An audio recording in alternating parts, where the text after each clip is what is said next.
Shivraj cabinet ने गुरुवार को हुई बैठक में कई बड़े फैसलों पर मुहर लगाई। इसमें किसानों के लिए खरीफ फसल के लोन चुकाने की डेट बढ़ाकर 15 अप्रैल की गई।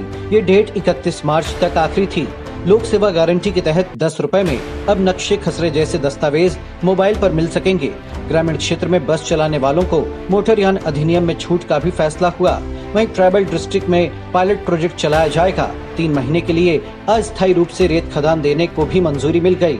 इसके अलावा निजी विश्वविद्यालय संशोधन विधेयक 2022 को भी कैबिनेट की स्वीकृति मिल गई। रेत उपलब्ध सुनिश्चित करने के संबंध में तात्कालिक अस्थायी व्यवस्था लागू किए जाने का भी अनुमोदन आज किया गया है।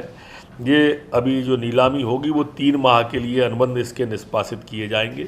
तो वही नीलामी किए जाएंगे जिन पर की रेरा की, प्लान की, ईसी की, सीटीओ की स्वीकृतियां हैं पहले से, जिससे कि उन्हें दिक्कत ना आए। और इसमें एक बात है कि चूंकि समय का मर्यादा है, इसलिए इस ई नीलामी को पहली बोली में 10 दिन की अवधि में और दूसरी बोली अगर पहली बार नहीं आती है, दूसरी में सिर्फ 5 दिन का ही समय दिया जाएगा। तो मुख्यमंत्री जी ने किसान डिफाल्टर ना हो जाए ये संज्ञान लिया और इसलिए इस अवधि को बढ़ाकर अब 15 अप्रैल कर दिया है।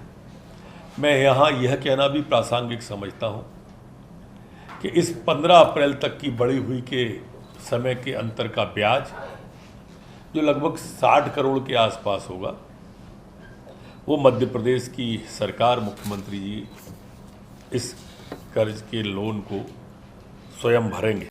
किसान पुत्र सीएम शिवराज सिंह चौहान ने किसानों को राहत देते हुए उनके नुकसान की भरपाई की बात भी बैठक के दौरान कही।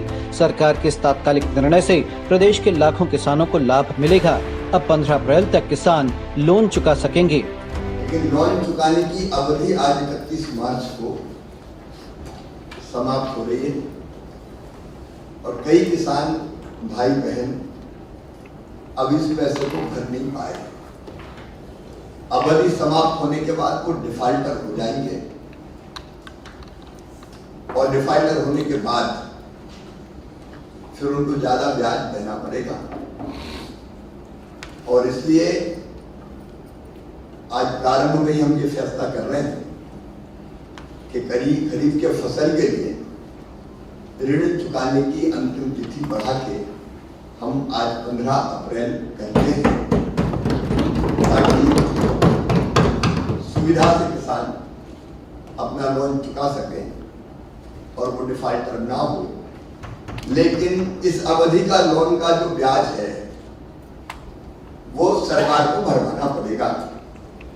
और अभी मैंने पता किया कि अगर हम 15 दिन का भरते हैं 15 अप्रैल तक का, तो शायद वो 60 करोड़ के आसपास वो राशि आएगी।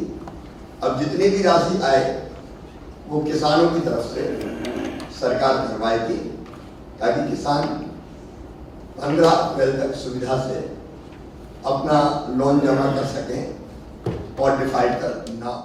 आइए आपको ग्राफिक्स के जरिए बताते हैं शिवराज कैबिनेट के अहम फैसले। 3 महीने के लिए होगी रेत खदानों की नीलामी। 15 दिन के अंदर होगी रेत खदानों की नीलामी। लोक सेवा गारंटी की सुविधा मोबाइल पर मिलेगी। खसरा नकल ऋण पुस्तिका की जानकारी व्हाट्सएप पर मिलेगी। ग्रामीण क्षेत्र में बस चलाने पर मिलेगी कई छूट। ट्राइबल डिस्ट्रिक्ट में पायलट प्रोजेक्ट चलाया जाएगा। खसरा नकल और ऋण पुस्तिका व्हाट्सएप पर मिलेगी। 158.6 करोड़ की सिमरिया माइक्रो सिंचाई परियोजना मंजूर हो गई। सामाकोटा बैराज परियोजना को भी कैबिनेट ने मंजूरी दे दी।